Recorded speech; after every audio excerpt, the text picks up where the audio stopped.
So they're listed as they are in the program, but first we have Emily Brooks, and Emily is a junior from Fort Smith, and she's majoring in theater, mass communication, and minoring in communication.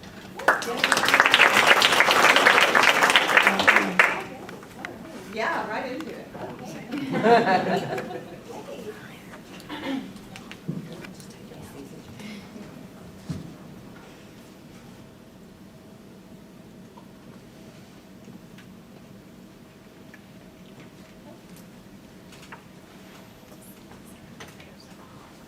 Good evening, everybody. Good evening. Have you ever wanted to cuddle a cloud? Yeah. Yes? Yes? Right? I mean, you look up in the sky and you just see this big old ball of fluff, and it just looks so big and snuggly. You just want to wrap your arms around it, but you can't because science. But what if? What if I could tell you guys that there is an animal that exists here on the ground that is just as cloud-like and if not more magical than an actual cloud? Well, an animal exists like that, and it is called the alpaca, and it's not going to click, is it? It clicked. And I'm here to tell you about why the alpaca should be your favorite animal. Firstly, it has to be your favorite animal. There's only 2 breeds of alpacas to choose from, debate between, love equally. Secondly, alpaca fiber is so grandiose and luxurious it can be used for a variety of things. And thirdly, the number of genetically pure alpacas is dwindling. So this is all the more reason to love them right now. But first, let me tell you guys about the 2 beautiful breeds of alpaca, the Wakaya and the Surrey. Now, according to an undated article from the Maryland Alpaca Breeders Association, 95% of alpacas are Wakaya breed. They're sort of the stereotypical picture of an alpaca that you'll think of. They have sort of that, quote, crimpy look that comes from their fiber.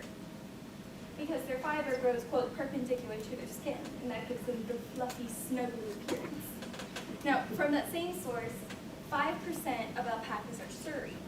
And Surrey alpacas, as you can see, their fiber is, quote, lustrous and hangs down in dreadlocks as opposed to straight perpendicular. And so you see we have 2 beautiful specimens on here, right?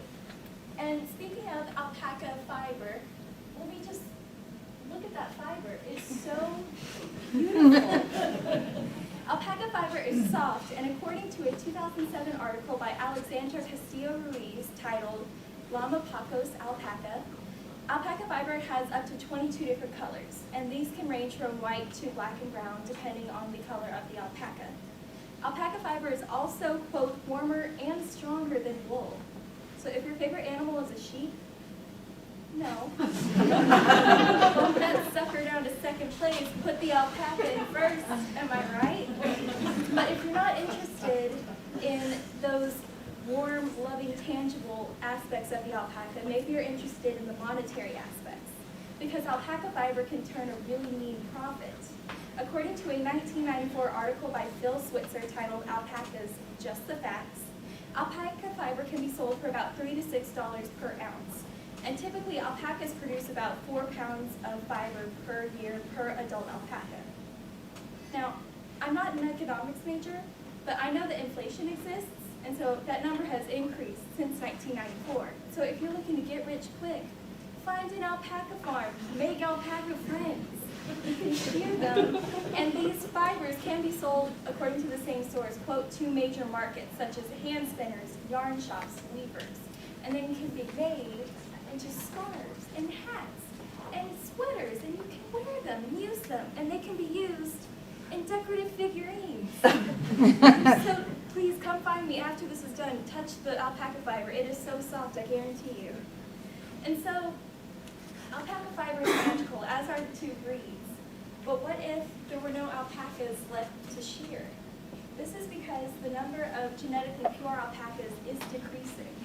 According to a 2005 article by Dr. Jane C. Wheeler titled Pre-Conquest Alpaca and Llama Breeding, only 20% of alpacas have not suffered hybridization with llamas at some point in their ancestry.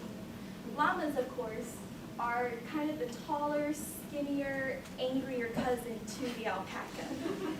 And so, also, a preliminary study in contemporary alpacas points to a possible relationship between fine alpaca fiber and genetic alpaca purity.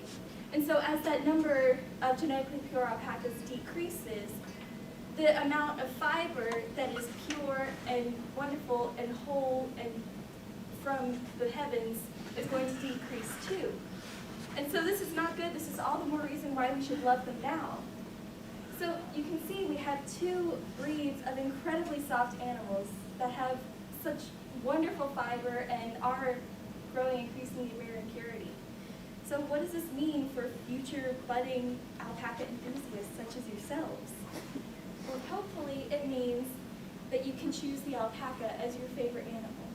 How could it not be when their fiber is so lustrous, their two breeds are equally beautiful, and the genetically pure number of alpacas is going down?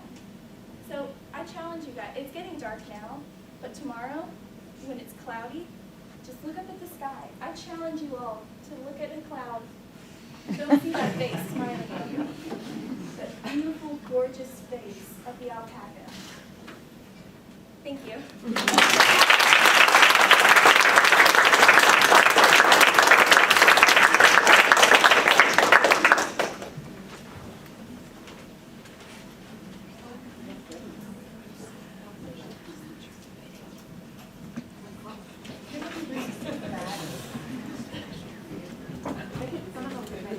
I was going to say, yeah, we've got all the way around here. Spaces in the middle. We won't tell the fire marshal. That should be on recording. Well, see, that's it. I've never used this machine before. See, I can't see it. Seems like there should be able to skip from photo to. See, I don't know what that means. We're giving the little judges a few minutes to finish up their train of thought. Is now? We go. If y'all can talk a little bit, that might make it easier for them. I was looking for Raven. Is now nice.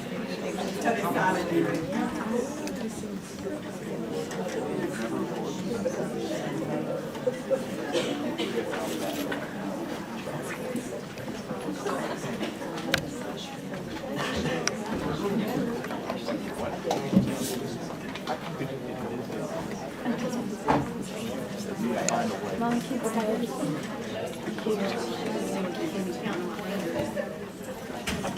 That's what I do. That's fun. That button says something. It does like.